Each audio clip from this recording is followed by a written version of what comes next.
Olá, amigos, sejam todos mais uma vez bem-vindos ao canal Embaixadores. É bom tê-los aqui para nós estudarmos mais uma vez juntos a palavra de Deus. No vídeo de hoje nós vamos estudar Apocalipse capítulo 4 e 5. Esses dois capítulos serão estudados juntos porque eles tratam de uma mesma cena, tá bom? É a cena da entronização de Cristo que acontece pouco tempo depois de ele retornar para o céu, e veremos as evidências no capítulo que comprovam isso, tudo bem? Capítulo 4 e 5 é a introdução da segunda cadeia profética do Apocalipse. Lembre, a primeira cadeia profética é a cadeia profética das sete igrejas. Como é padrão em todas as visões do Apocalipse, você tem inicialmente em cada cadeia profética uma cena introdutória, como aconteceu no capítulo 1, quando João vê a Jesus Cristo glorificado, e depois então vem os sete elementos, no caso da primeira cadeia profética, as sete igrejas. Aqui na segunda cadeia profética acontece algo similar, a mesma estrutura, uma cena introdutória, o capítulo 4 e 5, que é a entronização de Cristo, e depois os sete elementos, que nesse caso serão os sete selos, tá bom? Então vamos comigo aqui para a tela do computador para a gente já dar início ao estudo que nós faremos hoje. Vamos lá? Muito bem, amigos. Então já estamos aqui na tela do nosso computador e vamos juntos iniciar o estudo do capítulo 4 e 5 que tem, nós colocamos aqui como título, não é? O Trono de Deus. Vamos lá, então? Vamos começar pelo começo, não é verdade? Como sempre devemos fazer. Queria ler com vocês o primeiro verso do capítulo 4, verso de número um. Vamos dar uma lida aí? Depois destas coisas olhei, e eis não somente uma porta aberta no céu, como também a primeira voz que ouvi, como de trombeta, ao falar comigo, dizendo: Sobe para aqui, e te mostrarei o que deve acontecer depois dessas coisas. Muito bem. Então, João acabou de ter a visão sobre as sete igrejas, certo? Acabou de ter a visão sobre as sete igrejas, e agora ele então começa a narrar para nós esse segundo elemento aqui, ok? Que é a segunda visão que ele vai ter. Então, ele fala depois dessas coisas, né? Depois que eu vi a primeira, e aí ele fala então que ele vê uma porta aberta no céu. E ele ouve uma voz como de trombeta que ele já tinha ouvido antes. E se você der uma olhada novamente lá no capítulo 1, é, entre os versos 9 até o 20, quando ele tem a visão de Jesus glorificado, é, aqui aparece Jesus como tendo a voz como de trombeta. Deixa eu ver se eu acho o verso para vocês. Aqui, verso de número 10. Achei-me em espírito no dia do Senhor e ouvi por detrás de mim uma voz como de trombeta. E aí começa a falar com ele e depois se identifica como sendo Jesus Cristo. Então, ele ouve novamente agora Cristo falando com ele e agora o Senhor tá fazendo um convite para ele, né? Sobe para cá que agora eu vou te mostrar mais coisas, tá bom? Então, é isso que está acontecendo aqui. Ele está vendo uma porta aberta do céu depois da última cena que ele tinha terminado de ver, que foi das sete igrejas, que culminou até a época da igreja de Laodiceia. A igreja que compreende a história do povo de Deus desde 1844, quando começa o juízo. Você deve lembrar que o nome Laodiceia significa povo do juízo. Aqui Jesus ele se apresenta como uma figura de juízo também, né? Ele se chama de testemunha. Então, 1844 até o final da história, esse é o último período. Então, depois que ele viu isso, a partir de 1844, começa a cena do capítulo 4. E aí muitos acreditam assim, olha, a cena do capítulo 4, ela é uma continuação, ou seja, são eventos pós 1844, porque o capítulo começa dizendo depois dessas coisas, ok? É, nós não entendemos dessa forma e nós vamos mostrar aqui para vocês. Por que não cremos que seja uma sequência cronológica, tá bom? Nós acreditamos que o Apocalipse está tratando de uma estrutura semelhante àquela que acontece em Daniel. No capítulo 2 de Daniel tem a primeira visão que vai desde a época de Babilônia até o final da história. A segunda visão no capítulo 7 retorna para o período de Babilônia e Deus fala novamente de toda a história até o final. Então, o princípio que tem lá é Deus repete o assunto e ele amplia, acrescentando mais detalhes. Nós entendemos, pelas evidências que vamos apresentar aqui, que a estrutura semelhante está acontecendo aqui em Apocalipse. Uma cena introdutória, e aí Deus aqui na segunda série de sete elementos, ele vai abordar o mesmo período da história que ele fez na primeira visão das sete igrejas. Então, o período desde o início da igreja cristã até o final da história. Tudo bem? Então, nós acreditamos que Deus está repetindo o mesmo período da história, mas agora ele vai ampliar e vai acrescentar novas informações. Então, nós vamos ver agora aqui nessas outras duas passagens uma evidência de que esse termo depois dessas coisas não necessariamente indica uma sequência cronológica. Dá uma olhada comigo. No capítulo 7. Verso de número um. Olha o que fala aqui, ó. Depois disto, e o termo no original é a mesma coisa do capítulo 4, tá bom? Depois disto, vi quatro anjos em pé nos quatro cantos da terra. A gente não vai ler todo o capítulo, só queria te mostrar que aqui no início do capítulo está usando a mesma expressão do capítulo 4, tá bom? Depois disto ou depois dessas coisas. E o que que ele vai ver aqui no capítulo 7? Ele vai falar no verso 2 do capítulo 7 que ele vê um anjo subindo e ele tem o selo do Deus vivo. E ele fala no verso 3: não danifica a terra até nós terminarmos o selamento. Então a cena aqui é selamento, ok? Capítulo 7, selamento. Muito bem. Quando nós vamos para o final do capítulo 6, que nós vamos estudar aqui ainda nesse tema, a gente vai ver que a cena nos leva até o dia da volta de Jesus. Olha só, capítulo 6, verso 17. Chegou o grande dia da ira deles. Quem pode suster-se? Então, quando chegar o grande dia da volta de Jesus, quem poderá estar em pé? Então, a cena ali que está sendo narrada é o dia da volta de Jesus. Depois disso, começa a narração do capítulo 7, que vai falar de selamento. Então, na cronologia dos eventos finais, isso não bate. Não acontece a volta de Jesus e depois o selamento, mas ao contrário. Primeiro as pessoas são seladas e depois Jesus volta para trazer o galardão, ok? Então, a gente vê a primeira evidência de que o termo depois dessas coisas não quer dizer necessariamente sequência cronológica. Vamos ver outro exemplo. Capítulo 15, verso 5. Depois dessas coisas, olhei e abriu-se no céu o santuário do tabernáculo do testemunho. Então, aqui temos mais uma vez uma passagem em que este termo é usado, o mesmo do capítulo 4, ok? Então, o que que tem antes e depois disso aqui? Depois do versículo 5 do capítulo 15, que a gente acabou de ler, o que ele vai narrar é a queda das pragas. Antes do capítulo 15, verso 5, que ele está narrando antes, do verso 2 até o 4, lá no verso 2, dá uma olhadinha lá, ó. Vi um mar de vidro mesclado de fogo, e os vencedores da besta e da sua imagem, do seu nome, se achavam em pé no mar de vidro, tendo harpas de Deus. Então, no capítulo 15, verso 2, o profeta está vendo os salvos diante do trono de Deus, já lá na glória. No capítulo 15, verso 5 e daí para frente, ele vai ver o derramamento das pragas. Perceba como isto também não tem como ser um evento cronológico. Os salvos não serão levados para o céu e as pragas serão derramadas, mas é o contrário, as pragas caem e através das pragas Deus liberta o seu povo para levá-los para o céu. Então, aqui nós temos uma segunda evidência de que o termo depois dessas coisas não necessariamente indica uma sequência cronológica. E é isso que nós acreditamos que está acontecendo também no capítulo 4. Então, Deus não está narrando eventos pós 1844, que foi o período de Laodiceia. Mas nós acreditamos que ele terminou a primeira visão das sete igrejas, e aí, depois que ele teve essa visão, agora ele vai ter a nova visão do capítulo 4, 5 e os sete selos. E aí Deus ele vai repetir o assunto, ou seja, ele vai voltar a narrar os eventos novamente, desde o primeiro século, do início da igreja cristã até o final da história. Então Deus vai repetir o assunto, o mesmo período da história, e ele vai ampliar. Tudo bem? Muito bem. Então vamos lá, vamos avançar aqui e vamos ver o que mais que nós temos. Então, nem sempre uma sequência cronológica. Agora vamos lá, capítulo 4, verso de número 5. Diz assim, ó: do trono saem relâmpagos, vozes e trovões, e diante do trono ardem sete tochas de fogo, que são os sete Espíritos de Deus. Capítulo 5, verso número 8. Quando tomou o livro, os quatro seres viventes e os 24 anciãos prostraram-se diante do Cordeiro, tendo cada um deles uma harpa e taças de ouro cheias de incenso, que são as orações dos santos.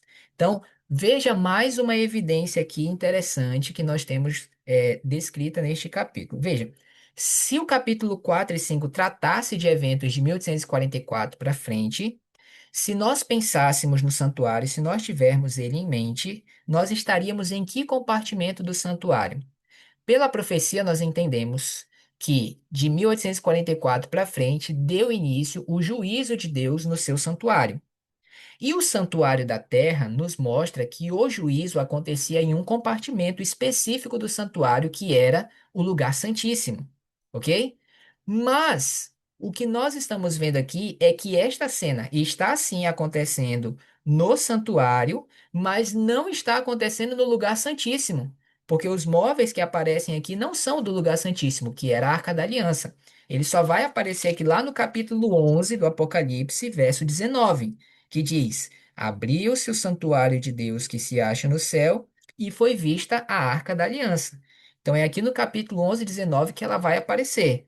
Ok? Então, ali no capítulo 11, 19, adentramos ao lugar santíssimo. Mas aqui no capítulo 4, verso 5, o que aparece que remete ao santuário são 7 tochas de fogo, capítulo 4, verso 5, e no capítulo 5, verso 8, diz então que os 24 anciãos e os 4 seres viventes, eles têm harpa e taças de ouro cheia de incenso, que são as orações do santo.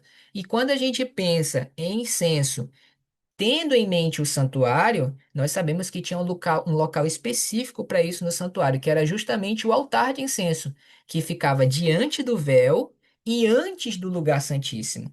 Então, nós temos aqui, nesses dois versículos, descritos dois móveis ou duas referências a móveis que estavam no lugar santo do santuário. Ou seja, ainda não estamos no Santíssimo, ainda não é o juízo, ainda não estamos em 1844, ok? Agora vamos lá. No, para você que é adventista do sétimo dia e está assistindo esse conteúdo, Ellen White escreveu no livro Primeiros Escritos, página 55. Olha só, um texto bem interessante que eu queria mencionar, tá aqui no rodapé, ó. Vi o Pai erguer-se do trono, e quando a gente tem em mente o santuário, a gente sempre faz a associação, né, de o Pai, se ele está no trono, o trono dele é no lugar santíssimo. Mas olha que coisa interessante ela fala. Vi o Pai erguer-se do trono e num flamejante carro entrar nos Santos dos Santos para dentro do véu e assentar-se, aí o texto vai continuar no seu trono. Então, aqui a senhora White vai apresentar para nós esse aspecto interessante de que o Pai pode sim estar sentado no seu trono, e isso não necessariamente quer dizer que ele está dentro do lugar santíssimo, ele pode estar fora de lá. No capítulo 4, o que nós estamos vendo é isso. O Pai assentado no seu trono, vamos já passar por esse texto, mas isso não quer dizer necessariamente que ele está no lugar santíssimo. Tudo bem? Então temos evidências pelos móveis aqui. Aqui, o fato de não ser necessariamente uma sequência cronológica, e para aqueles que creem em Ellen White, essa citação dela também vai na mesma linha de pensamento, ok? Aí olha só que coisa interessante, uma outra evidência, né? Diz que diante do trono ardem 7 tochas de fogo e que essa tocha de fogo é uma referência ao Espírito Santo. Então, o Espírito Santo aqui, ele aparece com uma imagem de fogo. E isso é muito interessante, porque no capítulo 4, verso 5, diz que ele está diante do trono, ok? Em pé, ele está em pé diante do trono. E no capítulo 5, verso de número 6, o verso termina dizendo que o Espírito agora ele foi enviado à terra. Então, tenta desenhar isso na sua cabeça. O Espírito com uma imagem referente a fogo. Primeiro, no início da cena, ele está diante do trono, e depois, quando Jesus aparece aqui na imagem de cordeiro e ele toma o seu lugar no trono, ele é entronizado, o Espírito é enviado. Com que imagem? De fogo. Agora veja que coisa interessante. Quando a gente vai para a cena do Pentecostes, a gente vê que lá o Espírito Santo, ele se manifesta em Atos capítulo 2, justamente em línguas de fogo. Isso mesmo. Então a gente percebe que há uma relação entre esta cena do capítulo 4 e 5 que acontece quando Jesus é entronizado, ok? E o Espírito Santo aparece aqui em forma de fogo, e quando ele desce e se manifesta em forma de fogo lá no Pentecostes. E nós sabemos que aquela cena acontece pouco tempo depois de Jesus ter retornado para o céu. E Jesus falou, né? É necessário que eu vá, porque quando eu for, eu enviarei o Espírito Santo. Então, é esse retorno de Jesus para o céu que faz o Espírito Santo ser derramado. E a gente sabe que existe ali um intervalo de aproximadamente 10 dias entre o momento que Jesus retorna para o céu e a descida do Espírito Santo. Então, não faria sentido também esta cena aqui estar acontecendo em 1844, porque se fosse verdade, somente lá o Espírito Santo seria derramado. Quando nós sabemos que ele se manifestou em forma de fogo, línguas de fogo, 10 dias após Jesus retornar para o céu, lá no Pentecostes. E aí eu queria ler com você esse texto de Efésios, capítulo 1. 1 Coríntios, 2 Coríntios, Gálatas, Efésios, capítulo 1, verso 13 e 14. Então aqui diz o seguinte, ó: em quem também vós, depois que ouvistes a palavra da verdade, o evangelho da vossa salvação, tendo nele também crido, fostes selados, essa é a parte que nós queremos, fostes selados com o Santo Espírito da promessa, que é o penhor da nossa herança, até o resgate da sua propriedade. Então, nesse texto, Paulo está falando que o Espírito Santo ele é a garantia de que nós receberemos a herança, ou seja, a promessa feita por Deus de que nós seremos salvos e receberemos a vida eterna. Então, a estada do Espírito Santo, a vinda do Espírito Santo é a garantia de que o plano da salvação está em curso e que Jesus está no céu fazendo aquilo que ainda é necessário antes que ele possa voltar para nos buscar, ok?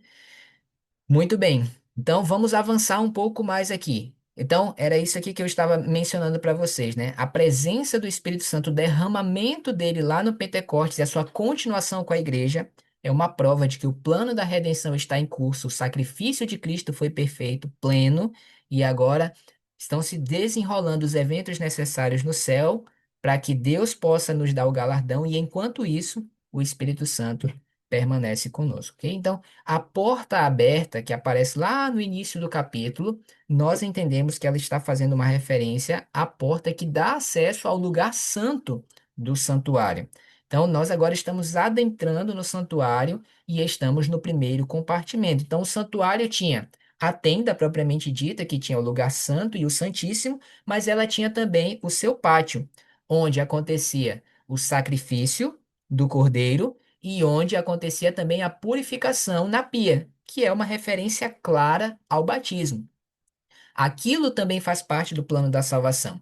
Então, se o santuário ele nos ensina todo o processo que Deus faz para nos salvar, nós acreditamos, nós entendemos que os eventos que aconteciam no pátio do santuário são uma referência aos eventos do plano da salvação que se desenrolaram no planeta Terra. Ou seja, a vinda de Jesus e a sua passagem pelo batismo, que era uma cerimônia de purificação, e depois a sua morte na cruz do Calvário, que era uma referência ao sacrifício do cordeiro lá no altar. Então, Jesus cumpre a parte do plano da salvação, do ritual do santuário aqui na terra, e depois ele retorna para o céu, e como diz Paulo, né, ele entra no santuário para fazer o restante do processo que era necessário e que acontecia lá dentro da tenda para resolver o problema do pecado e do pecador.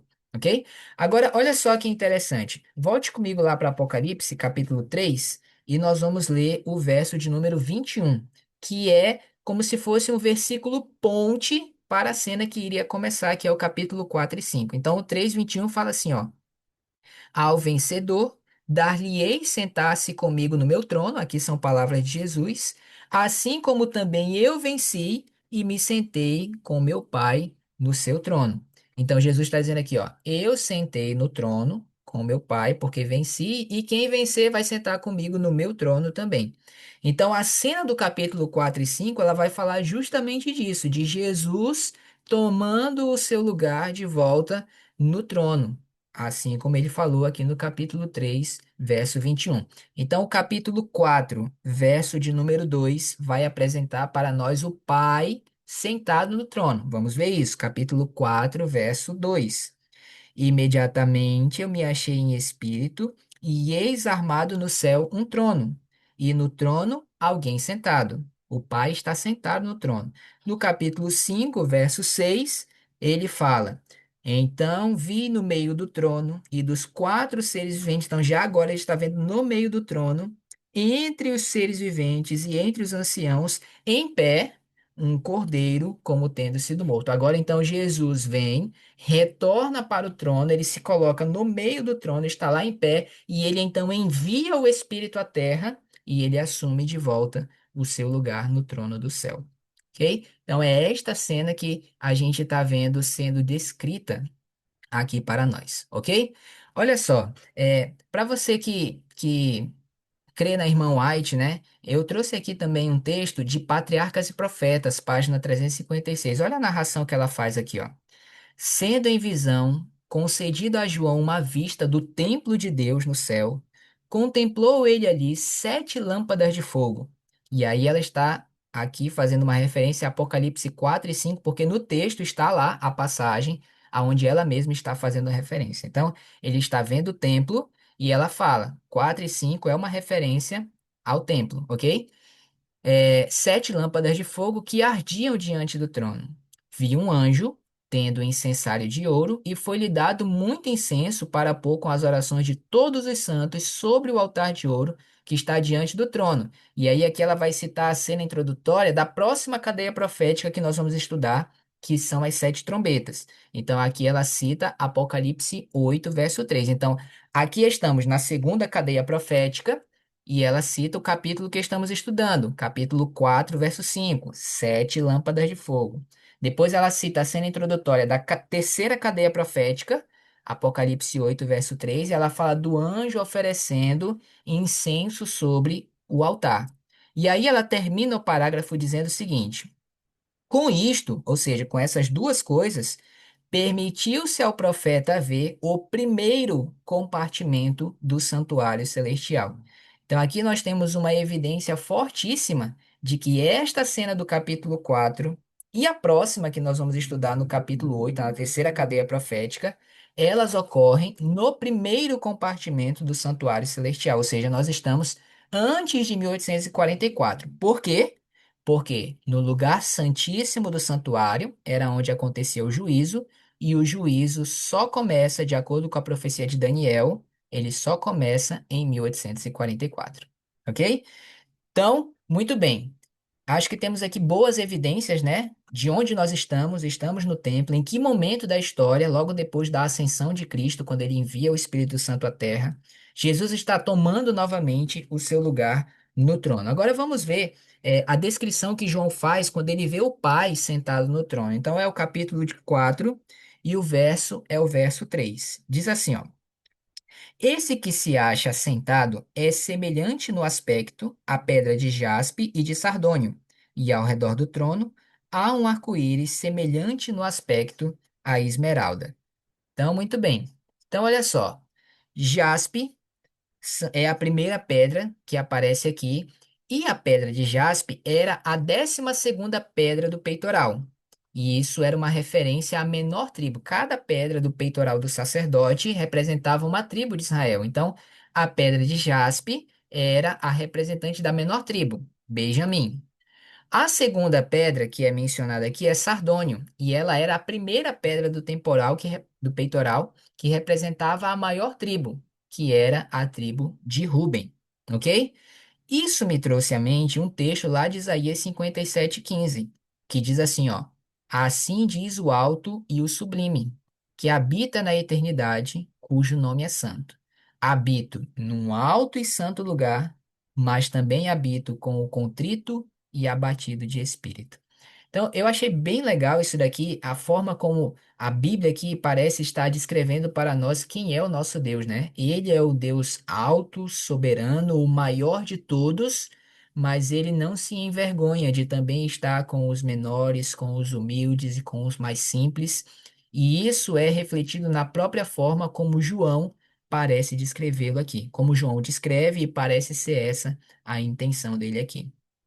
Um outro detalhe interessante que ele nos traz à mente quando ele descreve a visão de Deus é que ele vê o arco-íris, né, por cima da cabeça dele. E a gente sabe que o arco-íris ele foi posto nas nuvens como um sinal de que a promessa de Deus ela permaneceria fiel. Então, ali, quando João vê isso, ele descreve o arco-íris, né? Ele está querendo trazer à nossa mente que Deus, ele continua sendo o Deus que fez a promessa lá atrás. Podemos ir até o Éden e hoje, mesmo tanto tempo depois, a sua palavra permanece a mesma, ela não mudou, ok? Um outro detalhe é que esse arco-íris ele é semelhante no aspecto à esmeralda, né? E a esmeralda era a pedra que representava a tribo de Judá. E a gente sabe que Jesus ele é comparado, né, ao leão da tribo de Judá. Então aqui mais uma vez uma alusão, uma referência que a Bíblia está fazendo ao próprio Deus, ok? Muito bem. Vamos agora para o capítulo 4, verso 4, porque aqui aparece um grupo interessante que é visto ali diante do trono de Deus. Capítulo 4, verso 4 diz.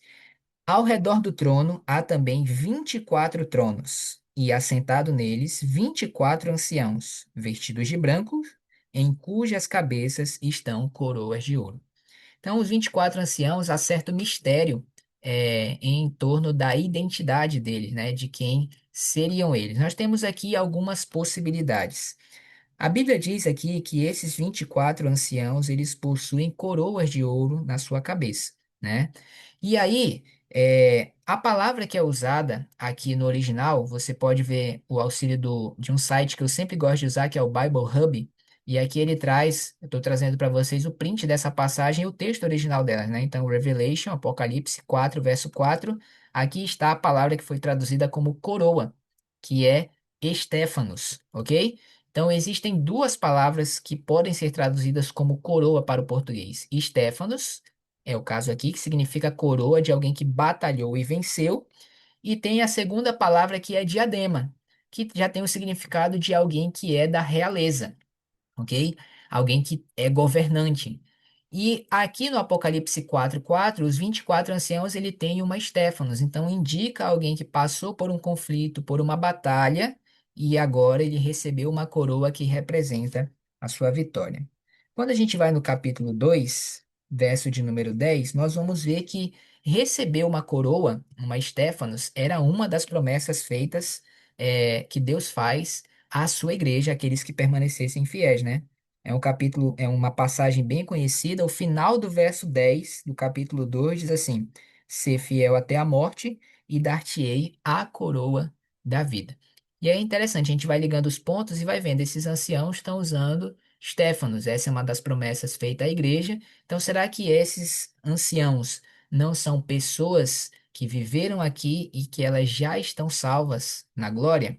Outro detalhe, eles usam vestiduras brancas. Essa é mais uma promessa que se cumpriria a quem fosse fiel aqui na terra e recebesse a salvação. Capítulo 3, verso 4 e 5, o Senhor diz, né? Quem for fiel vai andar de branco junto comigo. Outra coisa, eles estão sentados em trono, e essa é uma promessa também dada aos vencedores do conflito aqui da terra.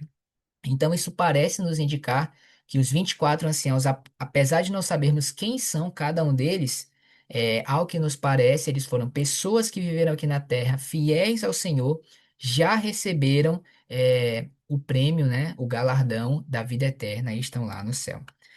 Quando a gente pesquisa um pouco na Bíblia, a gente encontra, parece que a Bíblia nos dá algumas pistas, né, de quando esses anciãos podem ter ido para o céu de repente.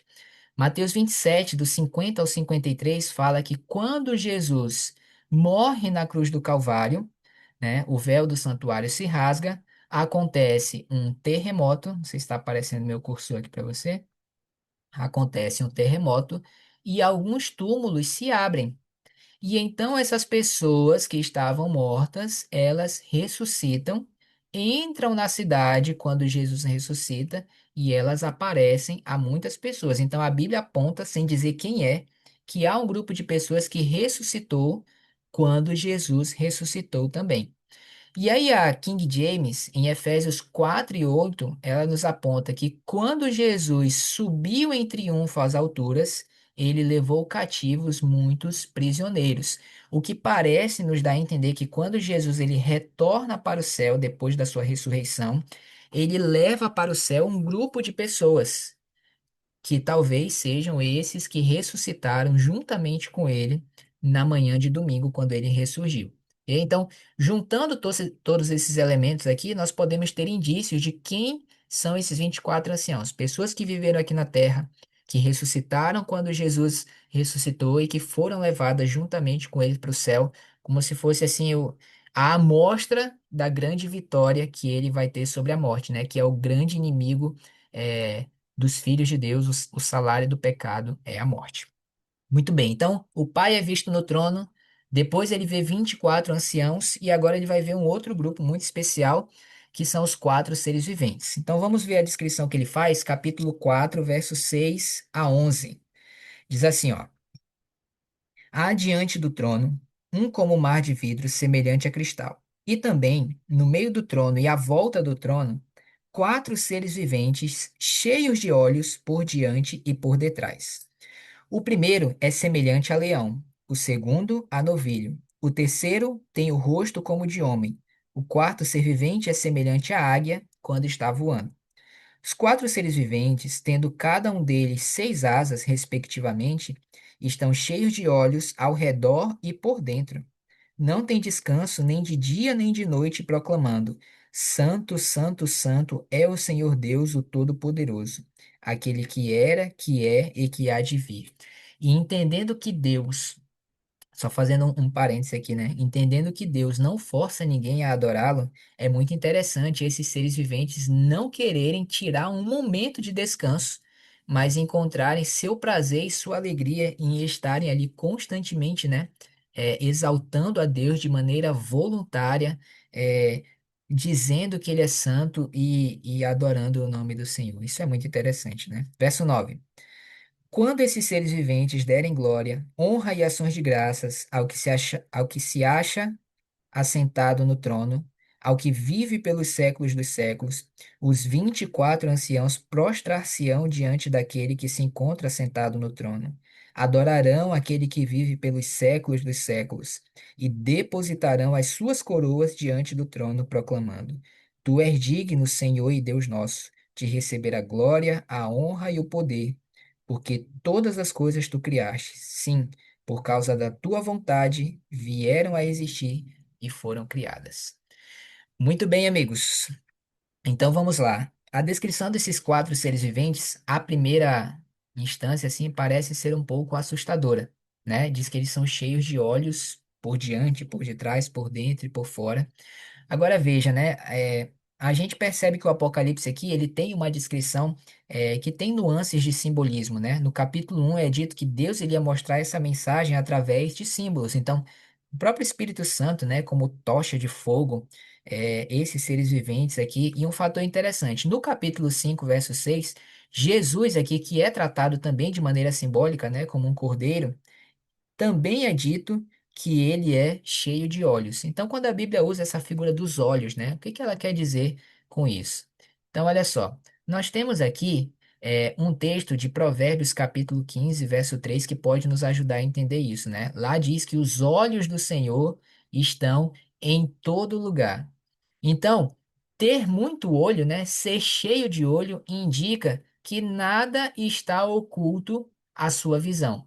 Então, ele tem pleno conhecimento de todas as coisas. Então, isso revela para nós um atributo de Deus que nós chamamos de onisciência. Ele tem o pleno conhecimento de tudo.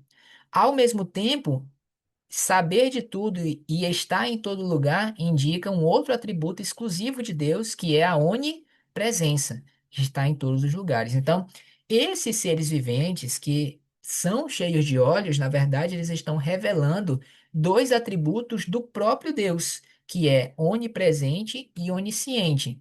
Ah, mas esse não pode ser atributo do próprio ser vivente? Esses são atributos exclusivamente divinos, né? São atributos que ele não comunicou ao ser humano, ser onipresente e ser onisciente. Então, o que eles estão fazendo aqui é ressaltar atributos que o próprio Deus tem, ok? Então, os seres viventes, né? A gente tem pelo menos mais duas citações na Bíblia de visões do trono de Deus. Uma delas está em Isaías capítulo 6, né? Quando o profeta tem o privilégio de ver o trono de Deus. E lá ele descreve esses seres viventes como sendo serafins, que possuíam 6 asas. Em Ezequiel, capítulo 1, é o outro profeta, né, que tem essa visão, ele fala que eles são semelhantes a seres humanos. Então, se a gente juntar aqui as três coisas, a gente pode compreender que são seres celestiais, angelicais, que talvez tenham certa semelhança com o ser humano, né? Talvez no aspecto físico do corpo, é, mas possuem asas também, né? E aí, eu trouxe até aqui, ó, a visão de Ezequiel em que ele fala, né, desses seres viventes. Aqui a parte de branco, só para a gente não ler todo o texto, né? Ele fala que ele vê 4 seres viventes também, os mesmos que João viu. Tinham a semelhança de ser humano. Aí ele fala, ó, tinham 4 rostos e 4 asas, né? E aí ele fala assim, ó, mais aqui embaixo, ó, eles tinham 4 rostos cada um, né? Então, primeiro, rosto de ser humano, depois de leão, de boi e de águia, que é a mesma descrição que acontece aqui em Apocalipse 4. E aí aqui ele fala que ele tinham 4 asas, né? 2 asas unidas uma do outro por cima e com as outras duas eles cobriam o corpo. Aqui uma leve diferença da descrição que Isaías faz, né? Que fala que ele tinha 6 asas. Aqui o profeta descreveu ou ele resolveu dar destaque para essas 4 asas deles, ok? Muito bem. Então nós temos aqui, ó, a semelhança deles, não é? Leão, né? Era o símbolo do estandarte da tribo de Judá. Isso aqui é muito legal. Não sei se você já viu, mas pesquisa na internet.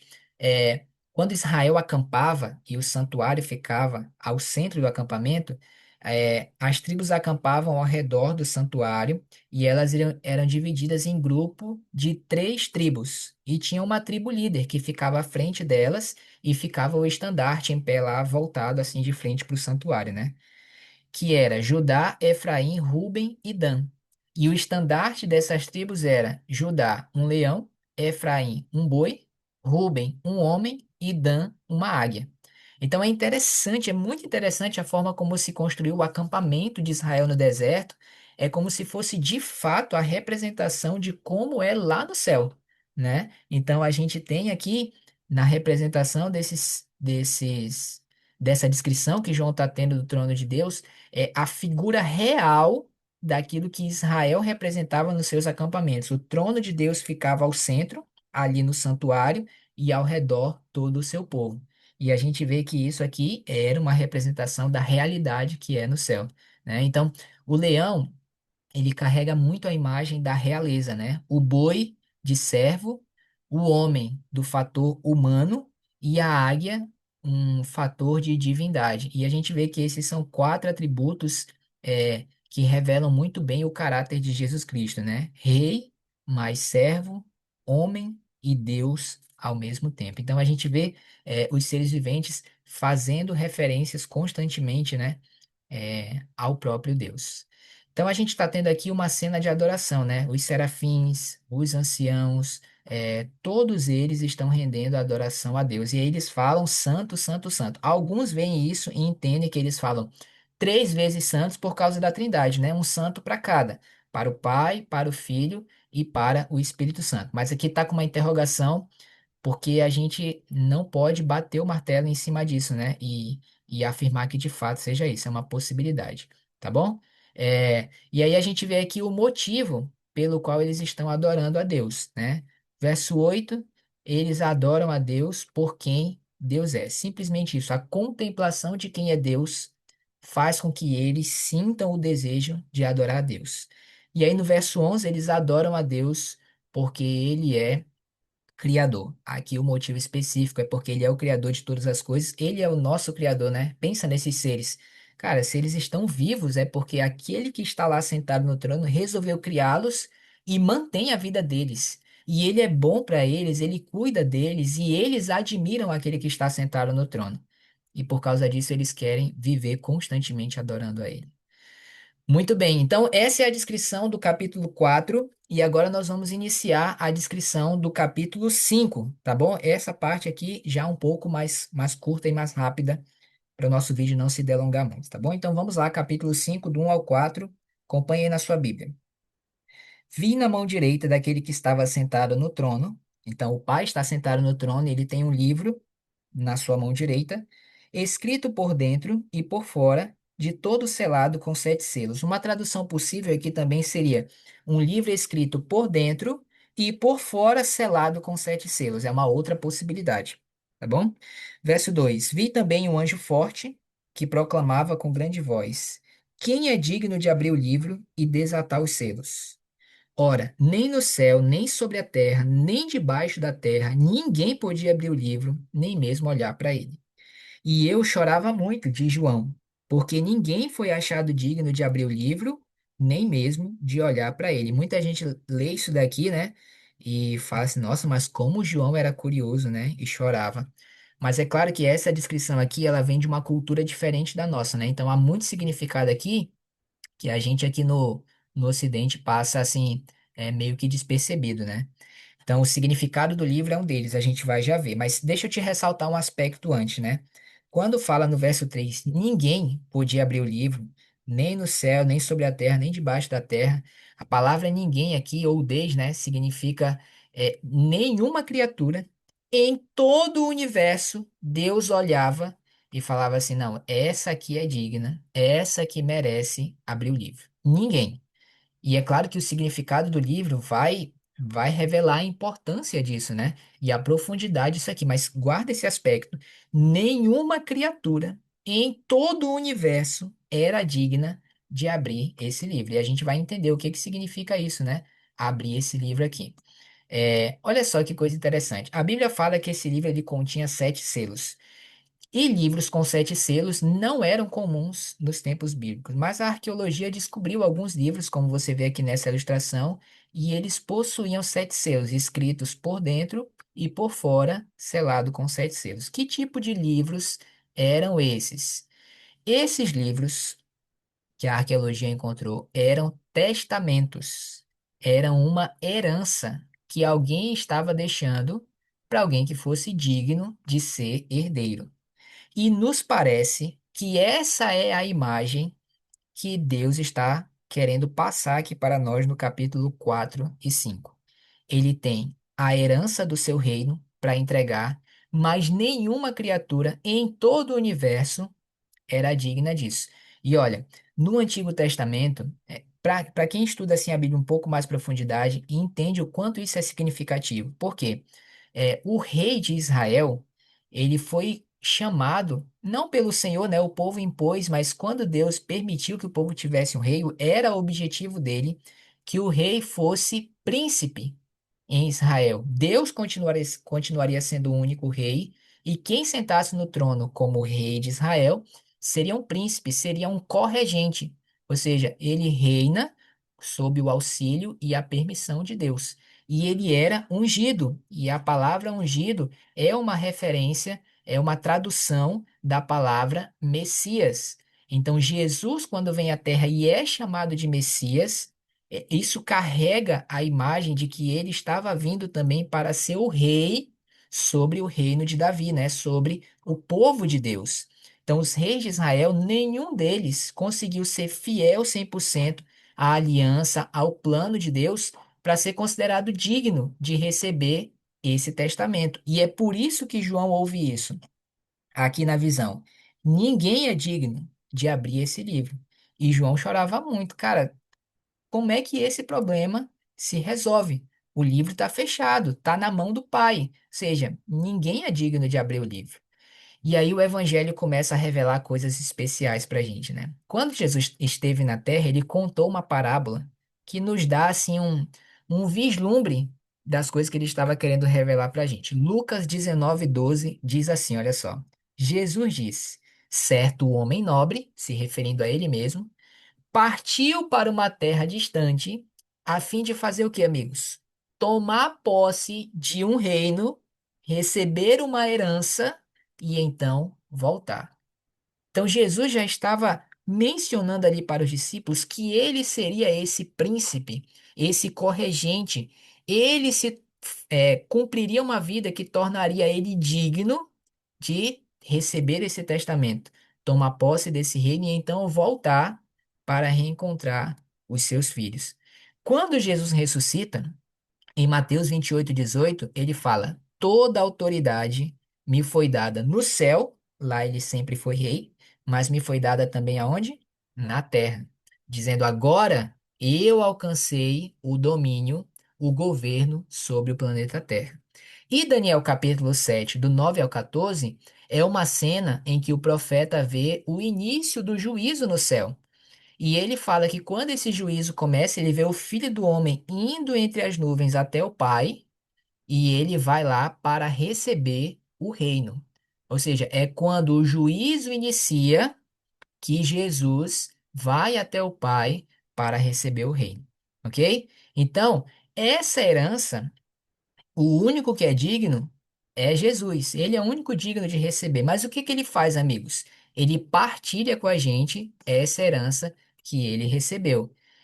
Em Romanos capítulo 8, Paulo ele fala que nós fomos adotados por Deus e agora nós seremos co-herdeiros junto com Cristo. Então, o herdeiro o único digno de ser o herdeiro é Jesus, mas ele divide a sua herança conosco e então ele nos dará o reino para nós reinarmos junto com eles. Continuamos sem nenhum mérito, mas Deus, em sua bondade, paga o preço do resgate, é digno de receber a herança e ele concede essa herança para a gente de graça. Então, esse é o nosso Deus, né? Então, Jesus cumpriu aquilo que a aliança exigia, ele vai receber a herança. Capítulo 5, do 5 ao 7. Não chores. O leão da tribo de Judá, a raiz de Davi, venceu para abrir o livro e os seus sete selos. Então vi no meio do trono e dos quatro seres viventes, entre os anciãos de pé, um cordeiro como tendo sido morto. Ele tinha sete chifres, bem como sete olhos, que são os sete Espíritos de Deus, enviados por toda a terra. Veio, pois, e tomou o livro da mão direita daquele que estava sentado no trono. Então, ele é digno, não é? E é interessante, né? A figura que é apresentada, a resposta que é dada para João. João, o leão da tribo de Judá venceu. Isso aqui trazia muita coisa à mente de João, né? O leão da tribo de Judá é aquele lá do Antigo Testamento que foi prometido que ele viria. E aí, a raiz de Davi, João, ele venceu. Aquele prometido venceu, ele é digno de abrir o livro. E aí, quando João se vira e vê, ele tá virando, carregando na mente essa imagem majestosa, né? Do leão, da raiz de Davi. Quando ele se vira, ele vê um cordeiro, como se tivesse sido morto. E aí o contraste, né, ele é imenso com a imagem que ele estava aguardando ver. Mais um detalhe aqui, né, que eu esqueci de mencionar. Ele tem sete chifres, e de acordo com Deuteronômio, chifres, eles significam poder. E você sabe que o sete indica plenitude na numerologia judaica. Então, se ele tem sete chifres, sete plenitude e chifre poder, é porque ele é onipotente, ele é o Todo-Poderoso. Então, é o leão, é a raiz de Davi, é o Todo-Poderoso. E aí, quando João se vira e vê, ele vê um cordeiro, como se tivesse sido morto, né? Então, isso me traz à mente muitos textos do Evangelho e das cenas finais do sofrimento de Jesus. Um deles é esse aqui, ó, João 10:18. Jesus fala assim, ó: Ninguém tira a minha vida. Eu sou o Todo-Poderoso. Ninguém há maior que eu, né? Então ninguém tira a minha vida. Pelo contrário, eu voluntariamente a dou. Então você imagina quanto poder tem Deus, quanto poder ele tinha, e ele foi pacientemente suportando cada sofrimento, porque ele sabia que isso era necessário para que o plano da redenção e o plano da herança pudesse ser concretizado. Vamos lá, amigos. Apocalipse 5, 8 a 12. Estamos terminando. E quando tomou o livro, os quatro seres viventes, os 24 anciãos, prostraram-se agora diante do Cordeiro. Antes eles se prostraram diante do Pai, agora que o Cordeiro entra em cena, está entronizado, eles se prostram diante do Cordeiro, né? Eles têm harpa, taças de ouro cheias de incenso, e eles entoavam um cântico dizendo no verso 9: Digno és de tomar o livro, de abrir os selos. Por que que ele é digno? Porque ele foi morto. Não é pelo poder que ele tem. Ele se rebaixa da sua posição para mais uma vez mostrar que ele é digno, né? E tu és digno por causa da tua morte. E continua, né? E com o teu sangue compraste para Deus os que procedem de toda tribo, língua, povo e nação. Então ele nos tirou das garras de Satanás, do reino de Satanás, pagando com o seu sangue. Verso 10. E para nosso Deus os constituíste reino e sacerdote, e eles reinarão sobre a terra. Então Deus ele quer nos tratar como filhos da realeza. Ele fez isso por nós e ele espera que a gente viva dessa forma, né, que a gente corresponda a esse chamado. Vi, verso 11, e ouvi uma voz de muitos anjos ao redor do trono, e dos seres viventes e dos anciãos, o número era milhões de milhões e milhares de milhares, proclamando em grande voz: Digno é o Cordeiro que foi morto, de receber o poder, e riqueza, e sabedoria, e força, honra e glória, né? Então a gente vê aqui, em primeira instância, se você tem dúvida disso, Jesus ele é plenamente Deus. Por quê? A gente está vendo uma cena diante do trono de Deus o Pai e Jesus está sendo adorado ali pelos seres viventes, pelos 24 anciãos, pelos anjos, milhares de anjos adorando a Deus e a gente vê que isso não constitui pecado, que Deus não os reprova por isso. Então, se somente Deus é adorado e Jesus está sendo adorado, é porque ele é plenamente Deus, ok? E é muito interessante ver também os seres celestiais louvando a Deus, porque eles estão assistindo tudo, né? Contemplando o plano da salvação. E eles, a gente vê assim, eles louvando a Deus pelo que Deus está fazendo pela nossa salvação. Queria ler com você esse trecho aqui também, ó, do slide, ó. Agora que há sacrifício e sangue foi derramado no pátio, ou seja, aqui na terra, começa o processo de intercessão dentro da tenda, no santuário, para resolver o problema do pecado da humanidade. Então, Hebreus 9:22 vai nos dizer: sem derramamento de sangue não há meio de se remover o problema do pecado. Então Jesus saiu do trono, se rebaixou como um ser humano, veio à terra, andou em vida perfeita, fez um sacrifício perfeito e agora ele volta para o céu com os méritos do seu sangue para aplicar isso àqueles que entregarem a vida a ele e fizerem dele o seu Salvador. Então, além de nós sermos feitos herdeiros, o que já é um grande privilégio, uma grande bênção, o Senhor nos faz mais, né? Ele nos faz reis e sacerdotes para reinarmos junto com ele. E aí vem o verso 13. Então ouvi que toda criatura que há no céu e sobre a terra, debaixo da terra e sobre o mar, e tudo que neles há, estava dizendo: Aquele que está sentado no trono e ao Cordeiro, seja o louvor, a honra, a glória e o domínio pelos séculos dos séculos. Amém. Então, amigos, ao contemplar este passo no plano da salvação, depois da morte de Jesus e o seu retorno ao trono dos céus, a gente vê que as suas criaturas, elas começam a exaltar Deus em glória pelo que ele está fazendo pela nossa raça, ok?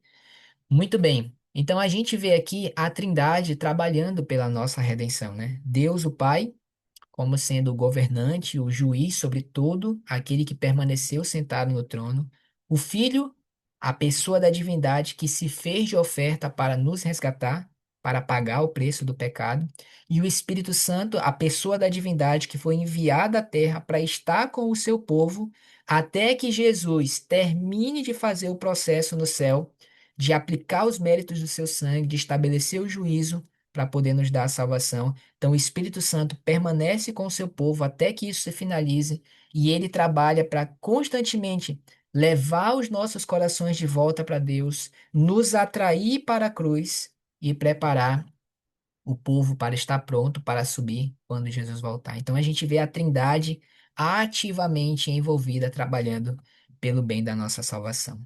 Ok? Então, amigos, chegamos ao final, do nosso estudo de hoje.